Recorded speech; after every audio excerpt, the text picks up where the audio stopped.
नमस्कार and welcome you all to study IQ. मैं हूं प्रशांत धवन और इस वीडियो में हम जानने की कोशिश करेंगे कि इजराइल और ईरान इन दोनों देशों में से ज्यादा ताकतवर देश कौन सा है। कल को अगर दोनों के बीच में वॉर होती है तो एडवांटेज किसके पास होगा। नाउ देखो, एक वॉर का आउटकम प्रिडिक्ट कर पाना बहुत ही मुश्किल है।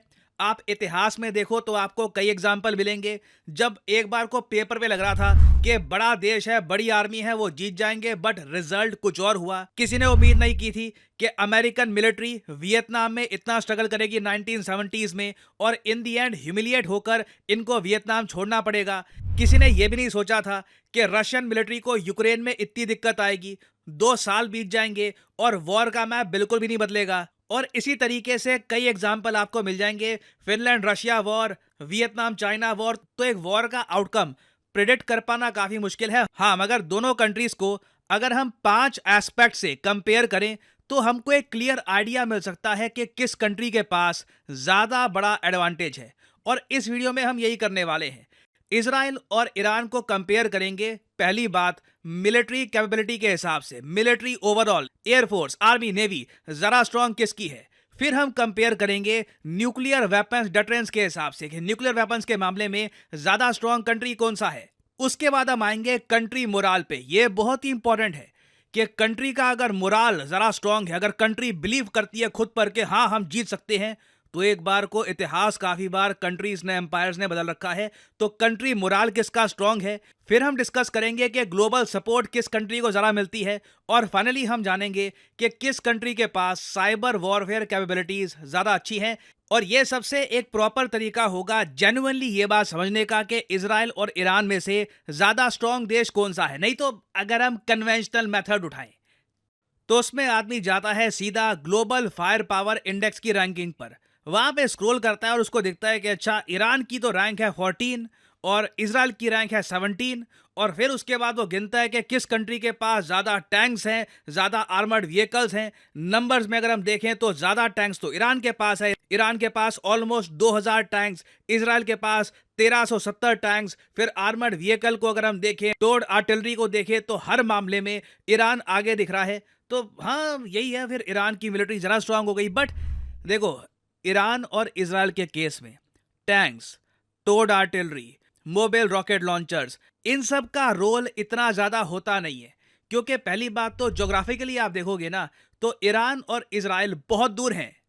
इधर आप मैप पे देख पाओगे, अगर मान लीजिए कल को ईरान एक ग्राउंड इन्वेजन करने की कोशिश करता है इजराइल की, तो पहले इनको इराक को पार करना होगा, फिर ये जॉर्डन को पार करेंगे और फिर ये पहुंचेंगे इजराइल में। तो जो ये टैंक्स की हम बात करते हैं, जो हम बात करते हैं कि ज्यादा बड़ी सेना है ओवरऑल ईरान की, इसका कुछ पॉइंट नहीं है। हालांकि ओवरऑल अगर हम एक्टिव मिलिट्री पर्सनल की बात करें तो ईरान के पास टोटल सोल्जर्स हैं 5,80,000, इजराइल के पास हैं 1,70,000। बट इजराइल के पास एक बहुत ही इंपॉर्टेंट तुर्क का इक्का है। इनके यहाँ मिलिट्री ट्रेनिंग कंपलसरी है, तो कभी भी ये लोग अपने सिविलियंस को मिलिट्री पर्सनल में कर सकते हैं कन्वर्ट। तो एक्चुअली आप कह लीजिए इजराइल में जो रिजर्व पर्सनल है, इनकी संख्या भी करीब 5 लाख के आसपास है। तो इवन दो मिलिट्री के नंबर्स में इजराइल पीछे है ईरान से, एक एक्चुअल वॉर में इन नंबर्स का ज्यादा इंपैक्ट आएगा नहीं। मैं आपको बताता हूं कि मेन इंपैक्ट किसका आएगा। मिलिट्री में 3 ब्रांच होती है, army, navy, air force. Naval force ना इजराइल के पास जरा स्ट्रांग है, ना ईरान के पास स्ट्रांग है। घूम फिर के बात आएगी वायुसेना की। एयरफोर्स जरा स्ट्रांग किसकी है। और देखिए, ईरान की एयरफोर्स इनकी सबसे बड़ी वीकनेस है। इनके जो फाइटर जेट्स की लिस्ट आप अगर देखोगे आप डर जाओगे। आप कहोगे इतने पुराने फाइटर जेट। ईरान के पास देखिए चाइना का चेंगडू J7 है, बहुत पुराने जमाने का फाइटर जेट है। उसके अलावा इनके पास F5 है, F14 टॉम कैट्स है। ये 1970s के जमाने के हैं, एक टाइम पर जब ईरान शाह ऑफ ईरान के अंडर था और यूएस के साथ इनके रिलेशन अच्छे थे। उस जमाने के जो फाइटर जेट्स इनको मिले हैं, आज भी ये लोग यूज कर रहे हैं। अगर हम अत्याधुनिक फाइटर जेट की बात करें तो सबसे ज्यादा बेहतरीन फाइटर जेट इनके पास है MiG-29। वेरास इजराइल के पास क्या है? इजराइल के पास है अत्याधुनिक F-35, F-16, F-15 भी है इजराइल के पास। तो in terms of aircraft numbers की भी अगर हम बात करें तो इजराइल के पास टोटल जो एक्टिव फाइटर एयरक्राफ्ट हैं ये 612 हैं, ईरान के पास है 551। तो घूम फिर के जब वॉर होगी तो मेन इंपैक्ट आने वाला है एयरफोर्स का, क्योंकि एयरफोर्स लंबा डिस्टेंस जल्दी कवर करके अटैक कर सकती है। तो उस केस में अगर हम देखें तो इजराइल आपको दिखेगा कन्विंसिंगली स्ट्रांग। तो मिलिट्री की अगर हम बात करें तो एक्चुअली इजराइल के पास बड़ा एडवांटेज है। नाउ अब हम आते हैं सेकेंड एरिया पर, न्यूक्लियर वेपन्स के मामले में ज्यादा बड़ा एडवांटेज किसके पास है। एक बार को डायरेक्ट आंसर यहां पे हो सकता है कि सिंस ईरान ने पब्लिकली कई बार बोल रखा है कि इनके पास न्यूक्लियर वेपन्स नहीं है, तो बाय डिफॉल्ट इजराइल के पास बड़ा एडवांटेज है ना। और मैं आपको ये बता दूं, दुनिया भर में कई जियोपॉलिटिकल एनालिस्ट ने जब सिमुलेशन करी कि मान के चलते हैं कि ईरान इजराइल के बीच में वॉर हो गई तो क्या होगा, हर सिमुलेशन में एक बात मुझे कॉमन दिखी, बहुत ही जल्द दोनों के बीच की जो जंग है ये न्यूक्लियर वेपन्स की तरफ चली गई थी। क्योंकि अगेन मैं यहां पे आपको बताऊंगा, ईरान और इजराइल की वॉर में नौसेना का तो कोई रोल होगा नहीं। दोनों कंट्रीज की नौसेना इतने सारे ओशंस पार करके कब दूसरे पे अटैक करने के लिए जाएंगी, ना मिलिट्री इतने सारे कंट्रीज को पार करके अटैक करेगी। एयरफोर्स का क्रिटिकल रोल है और दूसरा रोल होगा मिसाइल्स का। और मिसाइल्स में जब आप न्यूक्लियर वॉर हेड लगा देते हो तब पूरी वॉर कुछ ही सेकंड्स में आप चेंज कर सकते हो। उस केस में देखिए इजराइल के पास एक कन्विंसिंग एडवांटेज है, मगर मुझे यहां पर यह बोलना पड़ेगा कि ईरान के पास कैपेबिलिटी है कि ये जल्दी से अगर चाहे तो ये न्यूक्लियर वॉरहेड बना सकते हैं। और याद रखिएगा, ईरान साइज के हिसाब से कई गुना ज्यादा बड़ा देश है कंपेयर टू इजराइल।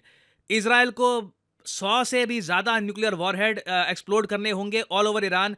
इस पूरी कंट्री को न्यूट्रलाइज करने के लिए ईरान अगर मान लीजिए 3-4 वॉरहेड भी अगर मार देता है इजराइल पर, जेरूसलम, हाइफा और तेल अवीव को ये डिस्ट्रॉय कर देते हैं, तो उस केस में देखिए Israel as a country exist करेगा नहीं। तो जब हम बात करें न्यूक्लियर वॉरहेड की तो इन दी एंड क्वेश्चन यही आता है कि न्यूक्लियर वॉरहेड दूसरे देश में एक्सप्लोड कौन कर पाएगा। और उस केस में अगर हम देखें तो इजराइल का जो एयर डिफेंस सिस्टम है, एरो 3, डेविड स्लिंग, आयरन डोम, आयरन बीम, उसके अलावा पेट्रियट मिसाइल डिफेंस सिस्टम, ये सब इंश्योर करेंगे कि ईरान अगर किसी बैलिस्टिक मिसाइल, किसी हाइपरसोनिक मिसाइल से इजराइल को अटैक करता भी है तो काफी अच्छी पॉसिबिलिटी है कि ये मिसाइल इजराइल को रियलिटी में हिट नहीं कर पाएगा। तो न्यूक्लियर वेपन्स के मामले में भी ऑब्वियसली इजराइल के पास बड़ा एडवांटेज है। तो अभी के लिए स्कोर है ईरान 0, इजराइल 2। नाउ फिर हम आते हैं कंट्री मोराल पे। ये बहुत ही ज्यादा इंपॉर्टेंट एस्पेक्ट है और इसे एक्चुअली गेज कर पाना, इसे डिटरमाइन कर पाना कि किस कंट्री का मोराल ज्यादा ऊपर है, ये बहुत ही मुश्किल है। क्योंकि ये डिपेंड करेगा सरकमस्टांसेस पे। पहली बात, बड़ा अटैक पहले कौन करता है, वॉर डिक्लेयर कौन करता है, क्या स्टेटमेंट्स आती हैं उस कंट्री से। दोनों कंट्रीज में ही अगर हम देखें, इजराइल और ईरान दोनों में ही आप नोट करोगे पिछले 1-2 सालों में अपनी ही सरकारों के अगेंस्ट काफी बार विरोध भी हुए हैं। तो कंट्री मोराल की अगर हम बात करें ना, तो यहाँ पर यह बात भी डिपेंड करेगी कि किस कंट्री में उनकी जनता अपनी सरकार के साथ रहती है। हिस्ट्री में आपको ऐसे एग्जाम्पल भी दिखेंगे जब एक देश की मिलिट्री पीछे हट गई क्योंकि जनता ही सरकार के अगेंस्ट हो गई। अगर आप वर्ल्ड वॉर 1 को देखो तो रशियन एम्पायर बहुत अच्छा परफॉर्म कर रहा था। इनकी जो मिलिट्री थी ये जर्मनी को, वेरियस और कंट्रीज को खदेड़ रही थी। मगर अचानक से क्या होता है, रशिया में इंटरनली डिस्टर्बेंस हो जाती है। रशिया में जो रॉयल फैमिली थी उनके अगेंस्ट प्रोटेस्ट हो जाते हैं और मजबूरी में आकर रशिया को वर्ल्ड वॉर 1 से पुल आउट करना होता है। तो इस केस में भी आप मान के चल लीजिए, अगर ईरान इजराइल के बीच में वॉर हो रही है और बीच में ईरान की जनता ही ईरान की सरकार के अगेंस्ट इतना प्रोटेस्ट करना स्टार्ट कर देती है कि लोग सड़कों में आ जाते हैं, सरकारी बिल्डिंग्स पे अटैक होना स्टार्ट हो जाता है, तो इससे भी वॉर के रिजल्ट पे एक बड़ा इंपैक्ट आएगा। बट अनफॉर्चुनेटली कंट्री का मोराल होगा क्या, कौन ज्यादा आगे होगा, ये डिटरमाइन कर पाना बहुत ही मुश्किल है। तो इस केस में दोनों कंट्रीज को ही पॉइंट्स हम नहीं दे पाएंगे। अभी भी स्कोर है इजराइल 2, ईरान 0। नाउ फिर यहाँ पे बात आती है ग्लोबल सपोर्ट की। ग्लोबल सपोर्ट में देखिए एक बहुत ही बड़ी कंडीशन ये आ जाती है कि अटैक पहले कौन कर रहा है। अभी रिसेंटली हमने देखा कि यूएसए ने साफ साफ इजराइल को यह कह दिया कि अगर आप पे आक्रमण हो रहा होगा तो हम आपकी रक्षा करेंगे, मगर आप अगर ईरान पे अटैक करना चाहते हैं तब आप अकेले हैं, खुद ही अटैक करना, हमारी तरफ मत देखना। तो ग्लोबल सपोर्ट अगर हम देखें ना तो ये काफी हद तक कंडीशनल है। अगर ईरान भी अपनी तरफ से ही वॉर स्टार्ट कर देता है तो रशिया और चाइना ईरान की सपोर्ट में नहीं आने वाले। तो ग्लोबल सपोर्ट के मामले में देखो डेफिनेटली इजराइल को एज है। ईरान से कंपैरिजन में ज़्यादा कंट्रीज इजराइल की हेल्प को आएंगे, बट ऐसा कुछ सिनेरियो नहीं होने वाला कि इजराइल आक्रमण करेगा ईरान पर और उसके बाद यूएस नेवी भी ईरान पे अटैक कर रही होगी। ऐसा यूएस बिल्कुल भी करने नहीं वाला। तो ग्लोबल सपोर्ट के मामले में इंटरेस्टिंगली हमें एक और ड्रॉ ही यहां पर करना पड़ेगा। हम ओपनली नहीं कह सकते कि किस कंट्री के पास क्लियर कट एडवांटेज है, क्योंकि डिपेंड करता है कि कौन सा देश पहले अटैक करेगा और अग्रेसर कौन है। तो स्कोर है अभी के लिए इजराइल 2 ईरान 0। अब हम आते हैं फाइनल एस्पेक्ट पे, साइबर वॉरफेयर कैपेबिलिटीज। नाउ इस मामले में आप अगर मुझसे 20-30 साल पहले सवाल पूछते तो सीधा सीधा यहाँ पे जवाब आता कि इजराइल ज़रा स्ट्रांग है, मगर पिछले कुछ सालों में ईरान ने साइबर वॉरफेयर कैपेबिलिटी में रशिया के साथ काफ़ी कोऑपरेशन करके, चाइना के साथ कोऑपरेशन करके अपनी स्ट्रेंथ इतनी इंक्रीज कर दी है कि मोस्ट रिसेंटली जब नेशनल साइबर पावर इंडेक्स सामने आया, जिसमें बताया गया था कि कौन सी कंट्री साइबर वॉरफेयर के मामले में ज़रा स्ट्रांग है, इस इंडेक्स में ईरान इजराइल के ऊपर था। ईरान की ओवरऑल रैंक थी 10 और इजराइल को रैंक दी गई थी 19th। इंडिया की बाय द वे यहाँ पर रैंक थी 26।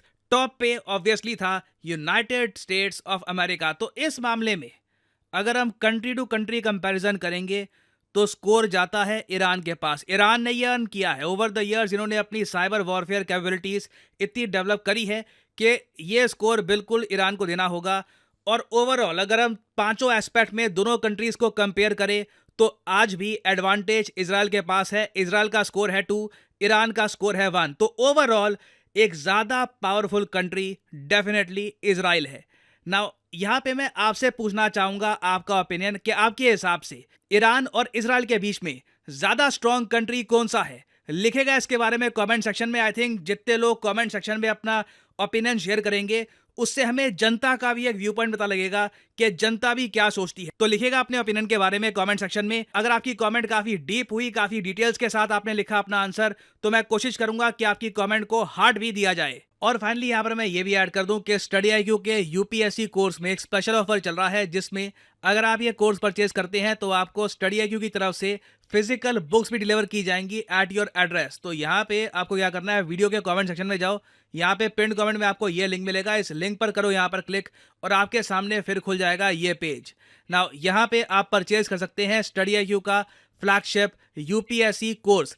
इस कोर्स के अंडर प्रीलिम से लेकर इंटरव्यू तक आपकी हेल्प करेगा स्टडी IQ। आपका प्रीलिम्स क्लियर हो जाता है तो मेंस के लिए आपको दिल्ली में इनवाइट किया जाएगा बाय स्टडी IQ। आप दिल्ली में रहोगे, आपका खर्चा स्टडी IQ उठाएगा, आपको 1-to-1 मेंटरशिप दी जाएगी, everything will be taken care of. और अब तो देखिए बुक्स आपको दी जाती है बाय स्टडी IQ, जिनकी अपने आप में कॉस्ट 6000 रुपीज़ है। और जो यहाँ पर प्राइस लिखा है ना इस कोर्स का, ये कभी भी पे मत कर देना। सिंपली यहाँ पर कोड यूज़ करिए PD10 और आपको मिलेगा एक मैसिव 7500 रुपीज़ का discount, the maximum discount you can get. और 30,000 रुपीज़ में आपको 30 महीने का ये कोर्स मिलता है। बेसिकली आप हर महीने का 1000 रुपये पे कर रहे होंगे for your UPSC preparation. So use the code PD10 and save money. इसी नोट के साथ यह है वीडियो का अंत। Thank you for listening and as I always say, may the gods watch over you. Study IQ IAS, अब तैयारी हुई अफोर्डेबल।